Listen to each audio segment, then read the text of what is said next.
Rus arşivlerinde Kürt aşiretleri. Merhaba değerli arkadaşlar. Bu videomuzda, Rus arşivlerinden bazı belgeleri sizlerle paylaşacağız. Ruslar, nüfus sayımı yaptıklarında, kendi sınırları içerisinde yaşayan insanların ırkı, dini inancı, mezhebi ve aşiretlerini kayıt altına alırlardı. 1847 yılında bunlarla beraber, Erivan, Nahçıvan ve Ordubat sınırlarında, yani bugünkü Kızıl Kürdistan, Erivan ve Iğdır çevresinde Kürtlere kısmi bir statü verilmiş. Ve 2 kişi lider olarak atanmış. Bütün Müslüman Kürtlerin liderliğine Redkanlı Cafer Ağa, bütün Ezdi Kürt aşiretlerinin liderliğine ise Hesine aşiretinden Ahmet Ağa getirilmiş.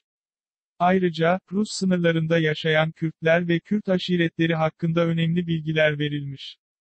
Bu bölgelere günümüzde Türkiye sınırları içerisinde olan Iğdır ve Kars da dahildir. Belgelerde, günümüzde Azerbaycan'da büyük oranda asimile olmuş Şii Kürt aşiretleri ile günümüzde Ermenistan'da yaşayan Ezdi Kürt aşiretleri hakkında da bilgiler verilmiş. Şimdi beraber söz konusu belgelere bakalım. Rus